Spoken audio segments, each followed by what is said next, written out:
प्रधानमंत्री का रैला होबे तब क्या शुरू खेला होबे। 7 मार्च को रैली होगी और रैली इतनी बड़ी कि इसे रैला कह लीजिए। बीजेपी का दावा है ऐसा कि इसमें 20 लाख लोग शिरकत करेंगे। 20 लाख लोग। और अगर ऐसा हुआ तो वो कहावत हकीकत में बदल जाएगी क्या? क्या वाकई बंगाल में बीजेपी परिवर्तन ला रही है क्या? नमस्कार, मैं हूं दिनेश गौतम। बंगाल का असली रुझान कैमरे पर दिखने वाला है, बस चंद घंटे का आपको इंतजार करना है। और एक मशहूर कहावत है, जिसका ब्रिगेड ग्राउंड हो गया समझो उसका बंगाल हो गया। तो कल यानी 7 मार्च को दोपहर 2 बजे जब हिंदुस्तान के प्रधान का विमान उतरेगा तो क्या ब्रिगेड मैदान पर खचाखच भीड़ उनका स्वागत करेगी? क्या प्रधानमंत्री का रैला होगा और तभी बंगाल में असली खेला होगा? आज इन्हीं मुद्दों पर होगी बहस और समझेंगे कि ममता ने मुस्लिम उम्मीदवारों के नाम लिस्ट से कम क्यों कर दिए हैं पहले के मुकाबले। जानने की कोशिश यह भी होगी कि बीजेपी की बंपर जीत के दावे के पीछे की गणित क्या है। हमारे साथ होंगे बेहद खास मेहमान, उनसे करेंगे बातचीत। लेकिन शुरुआत इस बड़ी खबर के साथ। प्रधानमंत्री के रैली को मेगा शो बनाने की तैयारी। बीजेपी के हर बड़े नेता का कोलकाता में डेरा। कल कोलकाता के ब्रिगेड परेड मैदान में होगी रैली। ब्रिगेड मैदान में लाखों की भीड़ जुटाने की कोशिश। कैलाश विजयवर्गीय का दावा 20 लाख लोग आएंगे। 20 लाख लोग समाएंगे इस मैदान में, यह कहा जा रहा है। और इसके लिए की गई हैं विशेष तैयारियां भी। वो तैयारियां क्या हैं मैं आपको बताऊंगा। अभूतपूर्व रूप से सुरक्षा की तैयारियां, यहां इतने सारे लोग आएंगे तो ट्रैफिक की तैयारियां, बहुत सारी तैयारियां। क्या क्या उसमें मुख्य है मैं आपको बताऊंगा। लेकिन इस वक्त आप देख रहे हैं परेड ग्राउंड की तस्वीरें, जहां आज पूरे दिन, कल पूरे दिन यही देखा जा रहा है कि हर तरीके से स्थितियां चाक चौबंद होनी चाहिए। देखिए, ये इतनी बड़ी रैली है तो तैयारियां भी कितनी बड़ी हैं। और खास तौर से तब जबकि आरोप लगता रहा है वेस्ट बंगाल पर कि वहां का जो तंत्र है, वहां की जो लॉ एंड ऑर्डर मशीनरी है, वो ममता सरकार के कैडर के तौर पर, ममता बनर्जी की पार्टी के कैडर के तौर पर तैयारी करती है। विपक्षियों को खास तौर से नहीं देखा जाता, ध्यान नहीं दिया जाता। ऐसे में क्या हो रहा है? 7 मार्च को जगह ब्रिगेड मैदान कोलकाता। 2019 में भी मोदी ने यहां रैली की थी। 18 सीटें भारतीय जनता पार्टी को मिल गई थी। बीजेपी की उम्मीद है कि 20 लाख समर्थक आएंगे और ये वो समर्थक हैं जो खुद ब खुद यहां पहुंच रहे हैं। और इनका आना यहां पर यह बताएगा कि इस बार परिवर्तन होने वाला है। क्या वाकई ऐसा होने वाला है? तारीख 7 मार्च, जगह ब्रिगेड मैदान कोलकाता। बीजेपी को उम्मीद 20 लाख समर्थक, 1500 सीसीटीवी कैमरों से ब्रिगेड मैदान पर निगाह रखी जाएगी। अलग अलग जगहों पर ये कैमरे लगाए जाएंगे। पोडियम के सामने 4 स्तरीय बैरिकेडिंग होगी। 4 स्तर पर सामने की जगह को बांटा गया है ताकि पोडियम के साथ पर्याप्त दूरी बनी रहे और जनता के साथ संवाद सुरक्षित रूप से सुनिश्चित किया जा सके। मोदी के आने से पहले वहां स्पेशल प्रोटेक्शन ग्रुप पहुंच चुका है और उसने पूरी व्यवस्था सुरक्षा की अपने हाथों में ले ली है। कोऑर्डिनेशन के साथ काम हो रहा है। मुख्य मंच के साथ 2 छोटे मंच होंगे जिसमें भारतीय जनता पार्टी के दूसरे नेता और दूसरी तरफ मीडिया के लिए जगह बनाई जाएगी।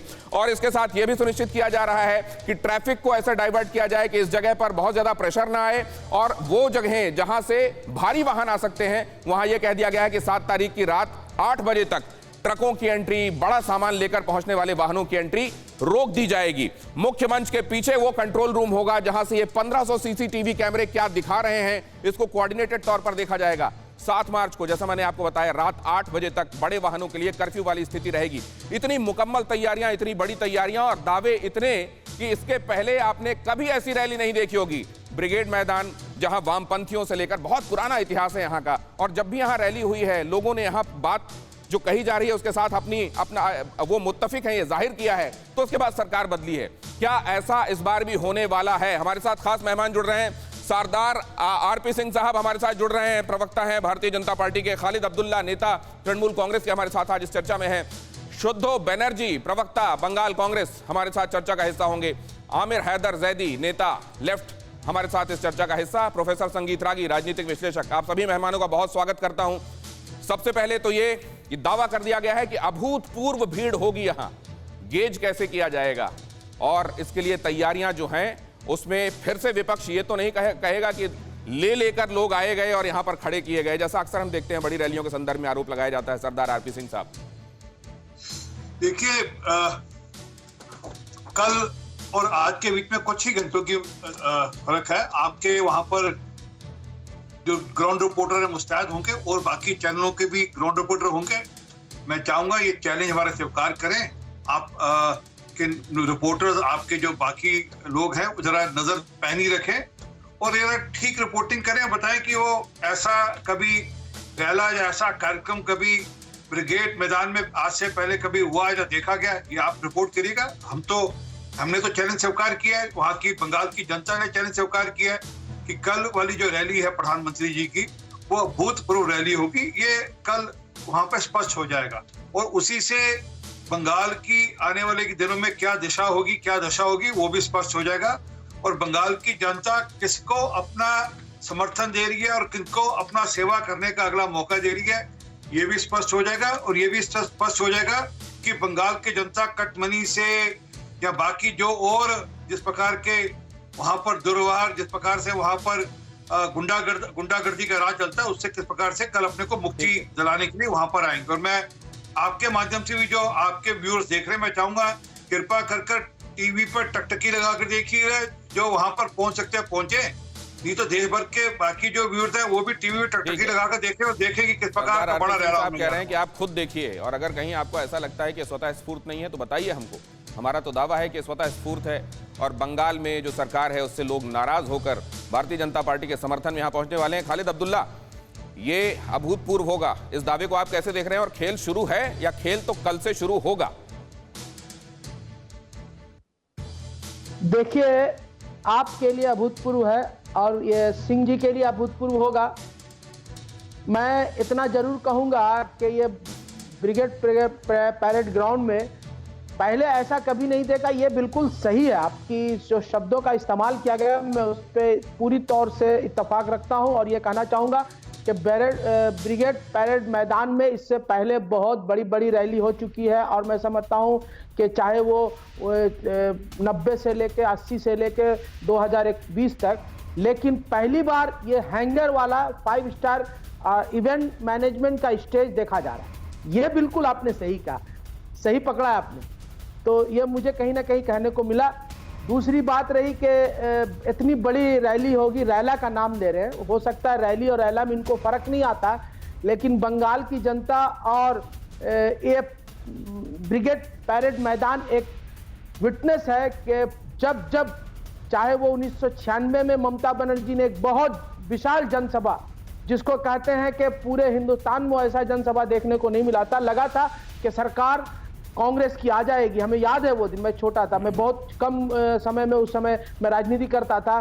2001 का मुझे याद है जब इलेक्शन आया, 2096 के बाद 2001 में जब इलेक्शन का वक्त आया तो लगा कि ये ममता बनर्जी पूरे तौर से तृणमूल कांग्रेस अलग हो चुकी थी, उसकी सरकार बन जाएगी। उसके बाद 2011 से पहले लग रहा था कि सैलाब उमड़ती थी इसी ब्रिगेड पैरेड मैदान में, लेकिन वो सैलाब वो जनसभा वहीं तक रह जाती थी। लेकिन फिर कहूंगा कि ममता बनर्जी जल्दी इस पर रिएक्शन ले लेते हैं। आपने 2 अहम बातें कही हैं, आपने 2 अहम बातें कही हैं कि ये इवेंट मैनेजमेंट हो रहा है। आपने तो पहली बात ये कह दी और दूसरे आपने ये कहा कि अगर बहुत बड़ी रैली उमड़ भी आती है तो लोगों का उमड़ आना सरकार बनवा देगा, ऐसा जरूरी नहीं है। तृणमूल कांग्रेस की रैलियों में बहुत पहले से भीड़ उमड़ती थी, 2011 में लेकिन सरकार बन पाई। प्रोफेसर संगीत रागी, आपका नजरिया। खालिद अब्दुल्ला, मैं आता हूं आपके पास। तब तक खालिद अब्दुल्ला, मेरी गुजारिश है आपसे, आप अपनी चेयर को स्टेबल रखिएगा और थोड़ा सा हेडरूम अगर आप दे सकें, ऊपर सिर के एकदम करीब वो पड़ रहा है, थोड़ा सा हेडरूम देंगे तो हमको सहूलियत होगी। प्रोफेसर संगीत रागी। देखिए, 294 असेंबली कॉन्स्टिट्यूएंसी से परिवर्तन यात्रा गुजर कर के आई है और मुझे लगता है कि कल की जो प्रधानमंत्री की जो सभा है वो एक प्रकार से भारतीय जनता पार्टी को बंगाल में उनके काडर को जोश खरोश भरने की एक बहुत बड़ी शुरुआत होगी। उनको प्रधानमंत्री के संबोधन से एक दिशा मिलेगा कि वो अपने राजनीतिक अभियान को किस दिशा में ले जाएं। एक उनमें मन में जोश आएगा और जब वहाँ से वो अपने अपने कॉन्स्टिट्यूएंसीज पे लौटेंगे तो निश्चित तौर पर इसका एक बहुत बड़ा इम्पैक्ट पड़ेगा। कल पूरी बंगाल की जनता मुझे लगती है कि टकटकी लगाए, पूरा देश देख रहा होगा टेलीविज़न पर कि प्रधानमंत्री की रैली में भीड़ कितनी आती है। अभी जो मुझसे पहले जो बंधु बोले कि भीड़ कोई ज़रूरी नहीं है कि भारतीय जनता पार्टी को विजय दिला सके, मैं उनकी बात सही मानता हूं कि यदि जो रैलियों में भीड़ आती है वो कोई आवश्यक नहीं है कि वो वोट में ट्रांसलेट कर जाए। लेकिन एक बात जानिए कि ये बाकी भीड़ों और भारतीय जनता पार्टी की भीड़ में बड़ा अंतर है। हेमवंती नंदन बहुगुणा जी कहते थे कि यदि भारतीय जनसंघ जैसा मुझे काडर मिल जाए तो हम इस भारत को अकेले दम पर सत्ता में अपनी पार्टी को ला सकते हैं। तो एक चीज जान लीजिए कि भारतीय जनता पार्टी के साथ एक बहुत बड़ा कमिटेड काडर है और एक आइडियोलॉजी है। आपने जब काडर से इसको जोड़ा तो आपने ये स्थापित कर दिया कि वो लोग लाए गए लोग नहीं हैं, वो स्वतः वही वो जज्बा पैदा करती है जो लोगों को वहां तक लाती है। आपकी आज्ञा से मैं आपके पास वापस लौटूंगा, लेकिन शुद्ध बनर्जी हमारे साथ जुड़ गए। शुद्ध बनर्जी, ये काडर जो भारतीय जनता पार्टी के पास है बाकी किसी के पास नहीं है, इसलिए ये रैली अनोखी होगी, अलग होगी। संगीत रागी जी का ये जो संयत जो प्रकाश बन गया मुझे आज बहुत अच्छा लगा। लेकिन उन्होंने एक कांग्रेस लीडर को याद किया, स्वर्गीय हेमवती नंदन बहुगुणा जी को। अगर श्यामा प्रसाद मुखर्जी को थोड़ा याद करते, उनको पता होता तो इतने बड़े लीडर और यहाँ के भूमिपुत्र भी 52 साल के बाद मतलब ऐसे हार की सामना करना पड़ा, वो बंगाल छोड़ के चले गए। उसके बाद ममता जी के हाथ पकड़े के दोबारा आइए। लेकिन बात अगर 10 लाख हो या 20 लाख हो, बात नहीं है। अभी 28 फरवरी को हम संयुक्त मोर्चा वाले बहुत बड़ा ब्रिगेड में रैली किया। आप रैला आराम से बोल सकते हो, लेकिन भीड़ से अगर आप कुछ सरकार बनाने के कोई आकलन करेंगे तो हर बार 6 साल में जो कुंभ मेला ऑर्गेनाइज करते हैं उस ऑर्गेनाइजर मुख्यमंत्री को आप बना सकते हैं। बात वो नहीं है। लेकिन 20 लाख लोग मैं मान लेता हूं। अगर 20 लाख लोग आए तो उसके अंदर 4 लाख लोग ये पूछेंगे कि पेट्रोल की कीमत कब कम होगी, 5 लाख महिला ये पूछेंगे कि गैस की दाम की कब कम होगी, और ऐसे लाखों की तादाद में स्टूडेंट्स पूछेंगे नौकरियां कम होंगे, और सारे ट्रेन से आएंगे तो पूछेंगे कि प्लेटफॉर्म टिकट का कीमत 10 रुपया से 30 रुपया क्यों कर दिया गया। क्या मोदी जी के ये गाना सुनने के लिए इंतजार करेंगे कि तुम तो धोखेबाज है कि जो लोग पहुंचेंगे उनके अपने मुद्दे भी होंगे। क्या मुद्दे वही होंगे जो शुद्ध बनर्जी गिना रहे हैं? आमिर हैदर जैदी साहब, मैं आपके पास आने वाला हूं क्योंकि आपसे ज्यादा तजुर्बा किसका है यहाँ पर सरकार चलाने का, रैलियों में भीड़ देखने का, कितनी कन्वर्ट होती है ये समझने का। मैं आपके पास आऊं उससे पहले खबर बता दूं, कल मोदी के मंच पर मौजूद रहेंगे मिथुन चक्रवर्ती। मिथुन के अलावा कई दिग्गजों की मौजूदगी भी मुमकिन है। मिथुन की मौजूदगी पर विजय वर्गीय ने लगाई मुहर। कल बीजेपी का दामन भी थाम सकते हैं मिथुन चक्रवर्ती। स्टार पावर क्या भारतीय जनता पार्टी की तरफ जाती जा रही है?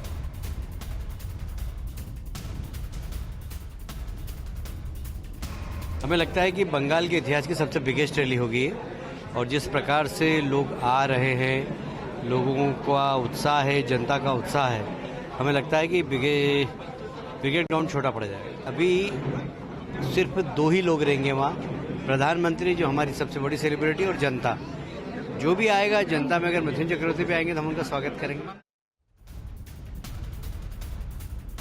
आमिर हैदर जैदी साहब, 7.25 करोड़ की आबादी में से अगर यहाँ 20 लाख लोग जुटे जा रहे हैं तो ये तो बहुत बड़ा संदेश है। दिनेश जी, मेरे मित्र, आपने तो पूरी भीड़ को काउंटिंग कर लिया। अभी 1 हफ्ता पहले वामपंथ की रैली हुई थी, वो शायद किसी को मीडिया मित्र को दिखाई नहीं दी। बहरहाल जो रैली के अंदर आएंगे उससे प्रधानमंत्री से हम कहेंगे कि वो किचन के अंदर जो सिलेंडर रखा है उसे प्रणाम करके आएंगे, और गैस पेट्रोल पंप पर जाकर पेट्रोल पंप के जो वो बूथ लगे हुए उसे भी प्रणाम करके तब मोदी जी की रैली में आएंगे। फिर मोदी जी बताएंगे उस रैली के अंदर कि मित्रों, जो मैं 2013 के अंदर कहता था कि अगर डॉलर की कीमत बढ़ती है, नोट की कीमत बढ़ती है तो केंद्र में बैठी हुई सरकार भ्रष्ट सरकार होती है।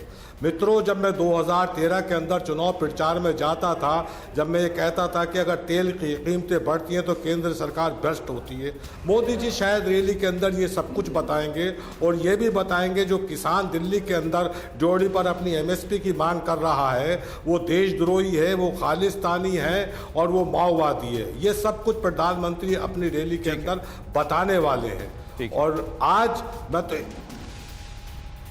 ये इंपॉर्टेंट बात कही आमिर हैदर जैदी साहब। नहीं, मैं आपके पास आऊंगा। आपने कहा कि आपको वो रैली नहीं दिखती है क्या? हमने रिपोर्ट की और दिखाई। वैसे मीडिया पंचिंग बैग अगर इस समय है तो कोई दिक्कत नहीं है, लेकिन मैं सरदार आरपी सिंह साहब से एक बात ये समझना चाहता हूं। आरपी सिंह साहब, आप लोग इवेंट मैनेज करते हैं और उससे चुनाव जीतते चले जाते हैं। आप GST लगाते हैं और उसके बाद फिर से आपको मैंडेट मिल जाता है, जबकि आज तक जहां जहां GST लगा वहां सरकारें रिपीट नहीं हुई। आप डिजिटाइजेशन करते हैं, नोट जो चलन में है वो हटाते हैं, उसके बाद सरकार बना लेते हैं। कैसे होता है? देखिए, जो काम जनता के हित में होगा और जो जनता को समझ लगेगा कि हमारे हित में है, उसके बाद लोग वोट देंगे, ये सुनिश्चित है। ये जितना मर्जी हल्ला करते रहे, अभी मैं सुन रहा था कि वो क्या कहने आएंगे क्या नहीं। अरे सर, मैं तो उस माँ को नमन करता हूँ जिस माँ को आपने सैनबेरी में उनके बच्चों के खून का चावल खिलाया था। उस बंगाल से छूट दिलानी है हमको, उस वामपंथ के राज से और सोच से, जो ममता बनर्जी जिस सोच को अभी तक चला रही है, लोगों का जिस प्रकार से कत्लेआम हो रहा है, उस सोच से छूट दिलानी है। मैं छोटा बच्चा था तब, कुल मिलाकर 10 साल की 9 साल की उम्र रही होगी, परंतु आज तक मेरे दिमाग में छाप है उस माँ की जिसको लेफ्ट वामपंथ के नेताओं ने जबरदस्ती अपने बच्चों का खून से सना हुआ चावल खाने के लिए मजबूर किया था। किसके लिए आ रहे हैं हम लोग? हम वहां पर ये जो मारकाट की कल्चर पिछले 40 सालों चली, उसको समाप्त करने आ रहे हैं। वहां जो लूटमार की जवाब देना चाहते हैं आमिर साहब इसका? खत्म करने आ रहे हैं वहां पर। सरदार आरपी सिंह जी, इसका जवाब ले लीजिए, इसका जवाब ले लीजिए। आमिर हैदर जैदी, वहां पर जिस प्रकार से लूट चलती ठीक है, बाकी बात भी पूरी कीजिएगा, इसका जवाब फौरन ले लीजिए आरपी सिंह साहब। आमिर हैदर जैदी दिया है, मुझे एक सवाल पूछ रहा है। आ रहा हूं, आपके पास भी आ रहा हूं शुद्धो, आ रहा हूं। सांप्रदायिक 37 साल में एक सांप्रदायिक दंगा नहीं होगा। और जब ममता बनर्जी को आप दुर्गा का अवतार बताते थे तो वो मोटरसाइकिल पे बैठ के घूमती थी। आज ममता बनर्जी सत्ता के अंदर है, आपके राष्ट्रीय अध्यक्ष की औकात नहीं है कि वो बगैर बुलेट प्रूफ गाड़ी के बाद चला जाए। दूसरे मेरे मित्र, आप मीडिया में बैठकर ये कहते हो कि ये लोकतंत्र नहीं है, ये वोट की राजनीति नहीं है, हम धर्म युद्ध कर रहे हैं। तो धर्म युद्ध का परिभाषा मैं बता देता हूं। अफगानिस्तान का तालिबान जिहाद करता है और हिंदुस्तान का तालिबान धर्म युद्ध करता है। वरना तो खोल के देख लीजिए, अगर शाब्दिक अर्थ का पता ना हो कि धर्म युद्ध किसे कहते हैं। तुम हिंदुस्तान के तालिबान हो के बताते हो। इसका जवाब देना चाहते हैं, आपने एक और बात उसमें जोड़ दी और उसका जवाब भी यहीं पर ले लेना आवश्यक है। शुद्ध उसके फौरन बाद वादा है, आपके पास आ रहा हूं। प्रोफेसर संगीत रागी। देखिए आमिर जैदी जी, अभी आपको सरदार आरपी सिंह ने बताया, बंगाल में राजनीतिक हत्याओं का दौर आपने जिस ढंग से शुरू किया था, उन्होंने सही याद दिलाया वर्धमान जिले की वो घटना जिसमें सेनवारी की याद आती है, जिसमें उसके माँ को उसके बच्चों को मार करके, जिंदा बच्चों को उसके सामने, माता को के सामने उनके बच्चों को मार करके उसी के खून को माँ को पिलाना, ये घटनाएं इससे दुनिया में और कोई नृशंस और विभत्स हो नहीं सकती हैं। और ये कोई अकेली घटना नहीं थी आमिर हैदी जी। लोगों को पेड़ों पर टांग देना, यह नंबूदरी, उदयन नंबूदरी की पुस्तक है, वो ज़रा डिटेल में आप भी पढ़ लीजिएगा, किस प्रकार आप साइंटिफिक रिगिंग करके वहाँ पर चुनाव जीतते थे। आपके डिस्ट्रिक्ट पदाधिकारी जब आपके खिलाफ कुछ बोल जाते थे, आपके खिलाफ कुछ कर जाते थे, तो उसका अंजाम उनकी हत्याएं ही होती थी। कोई आपकी पार्टी से अलग हट करके चला जाता था। संगीत रागी ये कह रहे हैं कि आज इतना वक्त बेशक गुजर गया हो और आप वहां पर सत्तासीन नहीं हो, लेकिन आज भी उस समय की यादें हिला देने वाली हैं। प्रोफेसर संगीत रागी, मैं आपके पास आऊं और एक बार फिर से अपने सभी मेहमानों से कह दूं कि जब कोई एक बोल रहा हो तो धैर्य से बाकी सब सुने, क्योंकि जब आप बोलेंगे तब आपकी अपेक्षा यही होगी कि बाकी सब आपको धैर्यपूर्वक सुने। शुद्ध बनर्जी, आप क्या कहना चाह रहे हैं जल्दी से? ये जो संगीत रागी जी बोल रहे हैं बहुत अच्छी बात है, लेकिन उन्हें एक जवाब दे।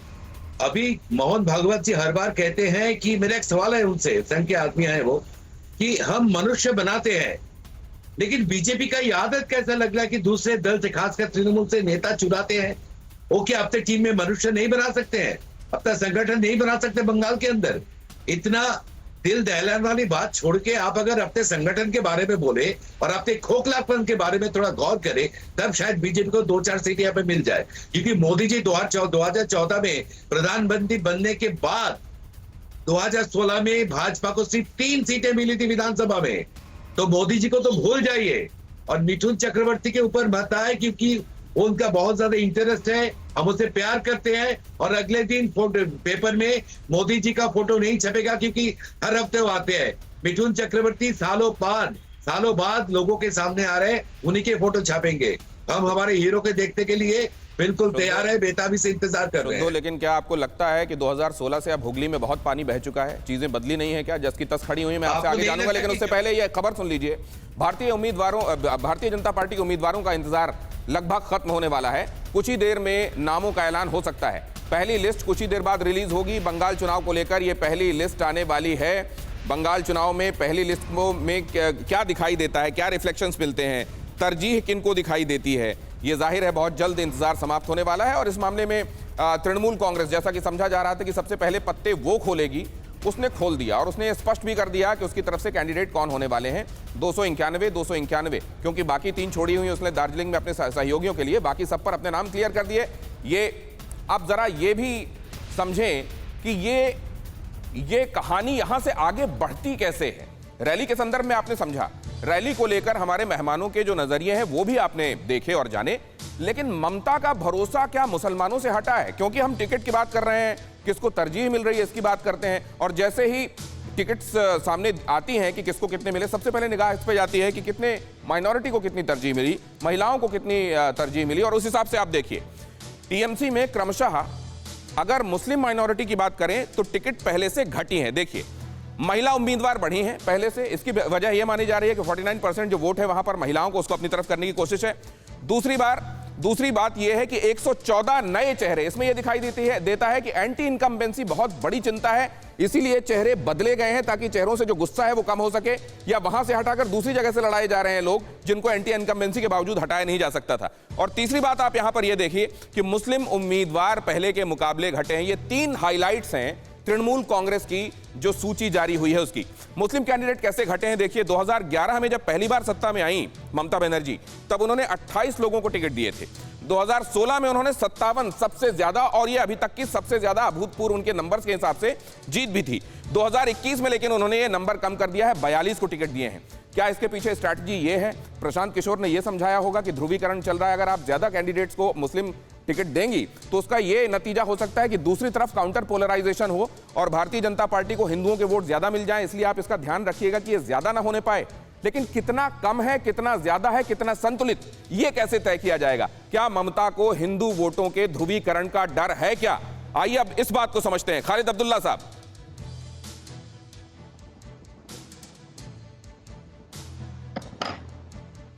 देखिए, आप लोग फिर अपने चैनल पे हिंदू मुसलमान की बातें ले आए तो मैं जरूर कहूंगा इस बात पे, हमारा ये कल्चर नहीं है बंगाल का कि हिंदू मुसलमान करने का। राजनीति करने जब हम आते हैं तो धर्म को अलग से रख देना चाहिए, क्योंकि धर्म और राजनीति एक साथ मिलाकर वो भारतीय जनता पार्टी करती है और वो कर रही है, उनका काम है। मेरा काम राजनीति करना है, धर्म को अलग है, धर्म सबका अपना अपना होता है, किसी अपने का ये राजनीति नहीं है, किसी एक का राजनीति नहीं है। धर्म हम करें ना, अलग अलग धर्म के लोग हैं, अलग अलग जात के लोग हैं, उसमें कोई बात नहीं है। लेकिन यहाँ पे अगर फिर राजनीति में अगर धर्म की बात आ जाती है तो मैं समझता हूँ कि भारतीय जनता पार्टी को याद आ जाता है कि वही लोग करते हैं।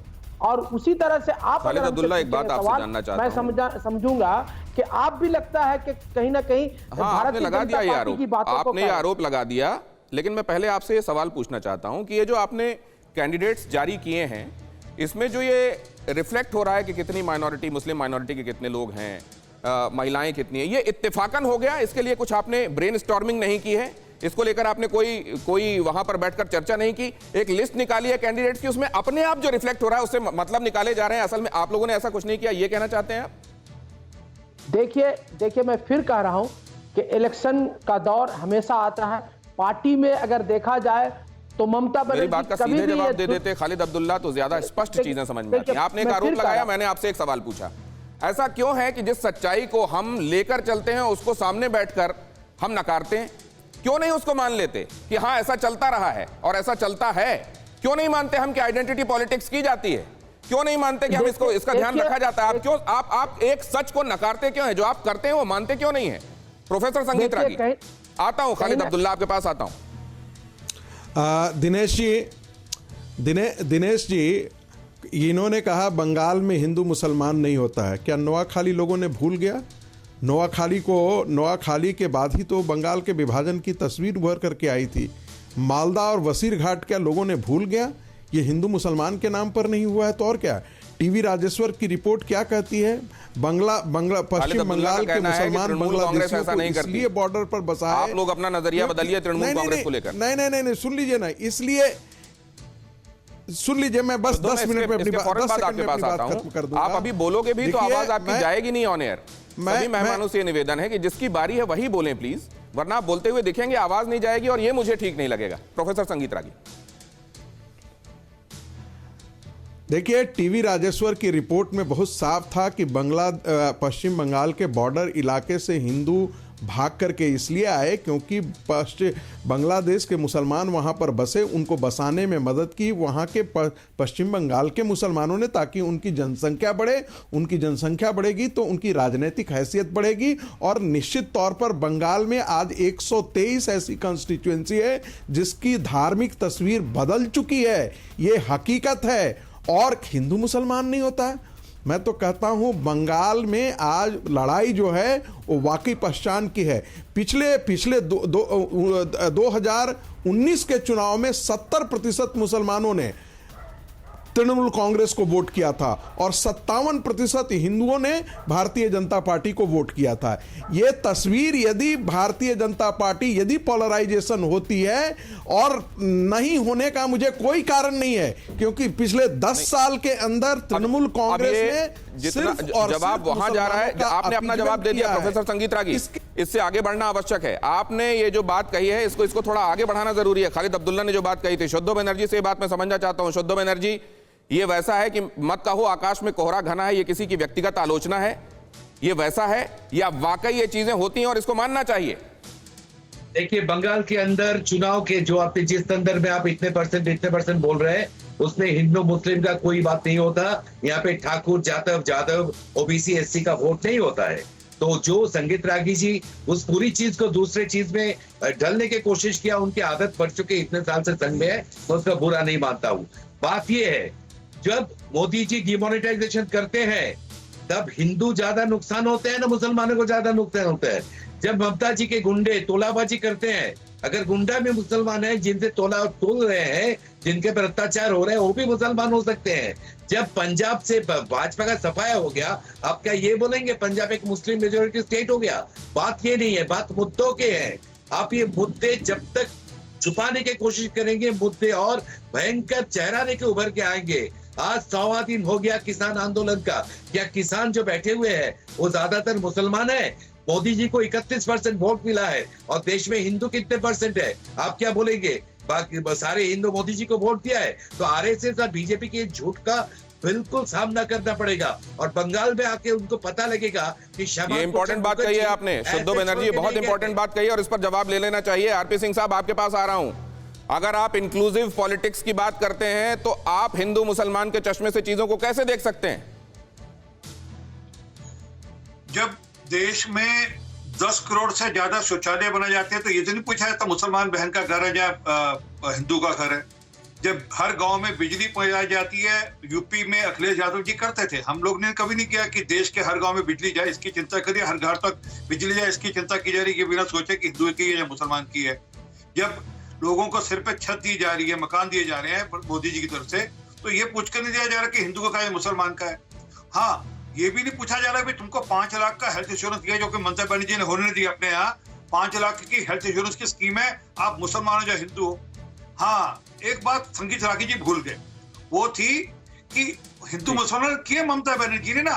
पहले मुहर्रम की यात्रा करने के लिए कि दुर्गा विसर्जन बाद में होगा। मौलवी मौलानों की चिंता ज्यादा होगी, बाकियों की चिंता नहीं होगी। ये किया उन्होंने। उनको वोट बैंक की राजनीति करनी है, वो कुछ भी कहकर करें, परंतु इसको और स्पष्ट रूप से समझें। आमिर जैदी साहब से मैं समझना चाहता हूं। आपने बात कह दी, आपने कह दिया कि पॉलिसीज में देख लीजिए सबको फायदा मिलता है, उसमें देखा जाता है कि ये कौन है ये कौन है। लेकिन आमिर जैदी साहब, ये आईएसएफ बनता है, उसकी खींचतान चलती है, और वैसे तो सीधे सीधे कहते हैं कि हाँ मैं करता हूं और उनका रिप्रेजेंटेशन चाहिए इसलिए मैं करता हूं। फिर उनके लिए हम देखते हैं कि इस तरीके से लेफ्ट और कांग्रेस में खींचतान चलती है। ये क्यों नहीं स्वीकार लिया जाता कि की जाती है पॉलिटिक्स, है इस पॉलिटिक्स की गुंजाइश और इसको स्वीकारना चाहिए? देखिए, बीजेपी वाले चुनावी हिंदू हैं। जब ये पहले ममता बनर्जी को दुर्गा का अवतार बताते हैं, दुर्गा विसर्जन के ऊपर राजनीति करते हैं, लेकिन दुर्गा के अस्तित्व को ये इनके नेता नहीं मानते। मंच पे टीवी के सामने कह देते हैं कि दुर्गा का कोई अस्तित्व ही नहीं था। तो ये इनका एक विचार है। संगीत रागी साहब टीवी के ऊपर बैठकर कहते हैं कि साहब ये हम धर्म युद्ध कर रहे हैं। मैं इन्हें इनसे एक सवाल पूछा था, वो ये पूछा था कि धर्म युद्ध किसे कहते हैं, जिहाद में और धर्म युद्ध में क्या अंतर है। तालिबान, अफगानिस्तान का तालिबान जिहाद करता है, सीरिया का ISI जिहाद करता है, हिंदुस्तान का तालिबान धर्म युद्ध करता है। ये उसका जवाब नहीं दे सकते, सुविधाजनक हिंदू है। मसला ये है कि इनका बस चले तो ये हवा और पानी बांट दें, इन्होंने इंसानों को बांट दिया है। हमने एक चीज पूछी है इनसे कि मोदी जी जब बंगाल में जाएंगे तो क्या चीज बताएंगे, 7 साल के शासन काल की कौन सी मैं उनके आपके इस आरोप पर उनसे जवाब लूंगा प्रोफेसर रागी से, लेकिन जैदी साहब, बांटने की सियासत अगर भारतीय जनता पार्टी और उसकी तरफ झुकाव वाले लोग करते हैं तो बाकी सब क्या करते हैं, जोड़ने वाली सियासत? आमिर जैदी साहब, हम जोड़ने वाली सियासत करते हैं, हम जोड़ने वाली सियासत करते हैं। आप बार बार एक चीज कहते हैं communist party, Bharatiya Janata party list जारी कर रही है। आमिर जैदी साहब, आइए देखें जोड़ने वाली निगाहों से इसको। आज मैं पश्चिम बंगाल के आगामी विधानसभा जो चुनाव हो रहे हैं उनके संबंध में आपके समक्ष प्रेस वार्ता कर रहा हूं। पश्चिम बंगाल में परिवर्तन की लहर चल रही है। यह परिवर्तन की लहर वहां TMC के कुशासन, TMC के भ्रष्टाचार के खिलाफ है और यह परिवर्तन वहां पे जिस प्रकार का जंगल राज है, तानाशाही रवैया है, इस प्रकार से वहां पे सत्ता परिवर्तन होने वाला है। कल माननीय प्रधानमंत्री जी की अभूतपूर्व विशाल जनसभा कलकत्ता में होने वाली है। मित्रों, पार्टी की केंद्रीय चुनाव समिति की बैठक 4 मार्च को संपन्न हुई। राष्ट्रीय अध्यक्ष श्री जगत प्रकाश नड्डा जी की अध्यक्षता में हुई और उस बैठक में माननीय प्रधानमंत्री श्री नरेंद्र मोदी जी की गरिमामय उपस्थिति रही। रक्षा मंत्री श्री राजनाथ सिंह जी थे, भारत सरकार के गृह मंत्री आदरणीय अमित शाह जी बैठक में भाग लिए और भारतीय जनता पार्टी के पूर्व अध्यक्ष सड़क परिवहन मंत्री नितिन गडकरी जी सहित पार्टी के प्रमुख नेता चुनाव समिति के जो सदस्य हैं उन्होंने भाग लिया। केंद्रीय चुनाव समिति ने कुछ नाम, पहले और दूसरे फेज के नामों को अनुमति प्रदान की है, अप्रूव किया है, फर्स्ट एंड सेकेंड फेज के। मैं उन नामों को आपके समझ पढ़ रहा हूं। कुल मिला करके अभी मैं आपको बताता हूं 57 सीटें हैं।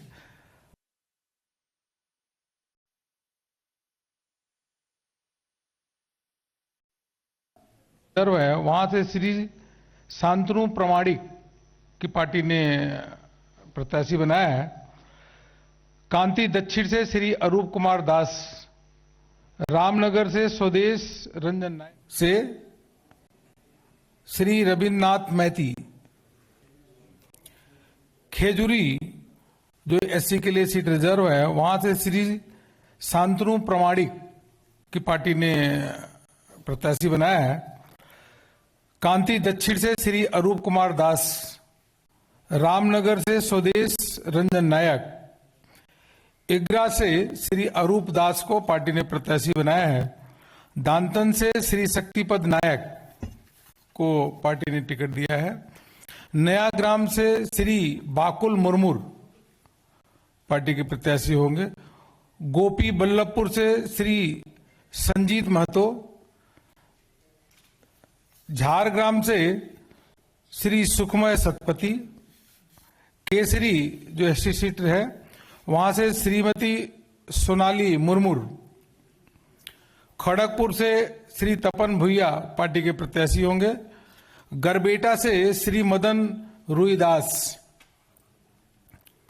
सालबोनी से श्री राजीव कुंडू, मेदिनीपुर से श्री समित दास, बिनपुर से श्री पालन सरीन, बांदवान से श्री पारसी मुर्मू,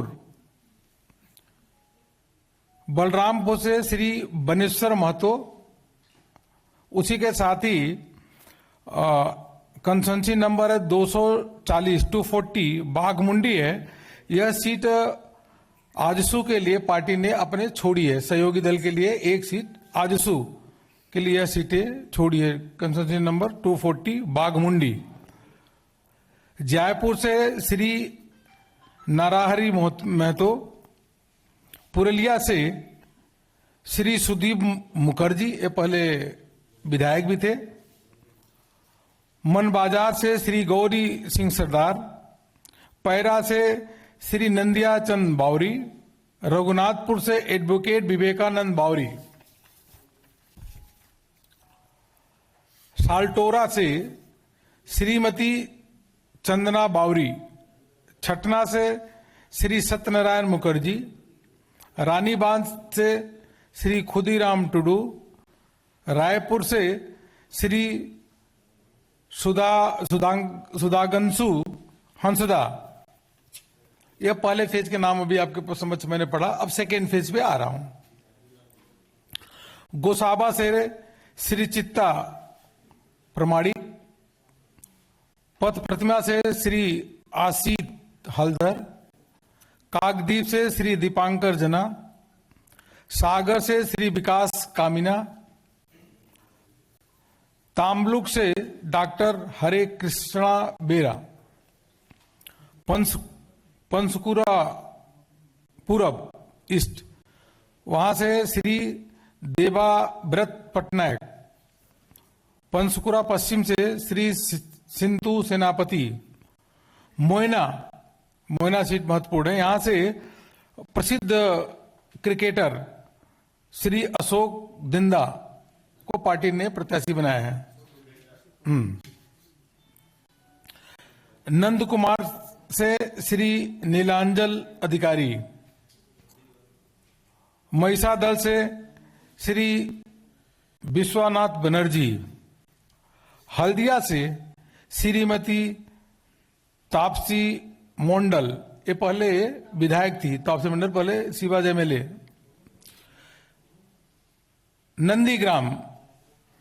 नंदीग्राम से श्री शुभेंद्र अधिकारी, जो पहले टीएमसी सरकार में मंत्री भी थे, वह वहां से नंदीग्राम से चुनाव लड़ेंगे, पार्टी ने उनको प्रत्याशी बनाया है, श्री शुभेंदु अधिकारी।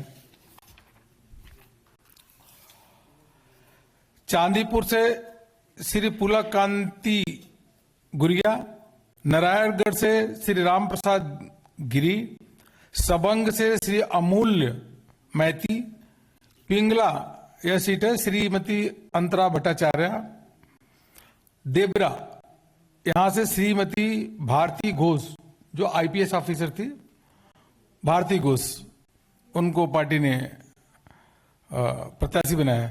दासपुर से श्री प्रसन्न बेरा, घटल से श्री शीतल कापत, चंद्रकोना से श्री शिवराम दास, केसपुर से श्री प्रतीश रंजन कुंवर, तलाडांगरा से श्री श्यामल कुमार सरकार, बांकुड़ा से श्री नीलादरी शेखर दाना, ओंडा से श्री अमर साखा, विष्णुपुर से श्री तन्मय घोष, कटुलपुर से श्री हरकाली पाटीदार, इंदस से श्री निर्मल धारा, सोनामुखी से श्री दिवाकर घोरमी। मित्रों, यह कुल मिलाकर के हमने 57 सीटों की अभी आपके समक्ष यह नाम पढ़े हैं, जिनकी केंद्रीय चुनाव समिति ने इन नामों को अप्रूव किया है। और इन 57 सीट में एक सीट जो है वो आजसू को दिया गया है, अब हमारे सहयोगी दल हैं, और 3 सीटें फर्स्ट सेकेंड फेज की बची हुई है। 3 सीटें कुल मिलाकर दोनों फेज में फर्स्ट सेकेंड में 60 सीटें होती हैं। सभी प्रमुख पार्टी के नेता वेस्ट बंगाल के, वहां माननीय प्रधानमंत्री जी की चूंकि कल विशाल जनसभा है, अभूतपूर्व विशाल जनसभा कलकत्ता में, वहां पे सभी लोग हैं, उसके तैयारी में वहां पे सभी व्यस्त हैं, इसलिए प्रदेश के नेता यहाँ पे कोई भी यहाँ पे नहीं है। 1 सीट इन 50 से हाँ सेम सुदेश में तो वाली सेम परवाह देश की। सोमवार से शुक्रवार रात 10 बजे TV9 भारतवर्ष पर।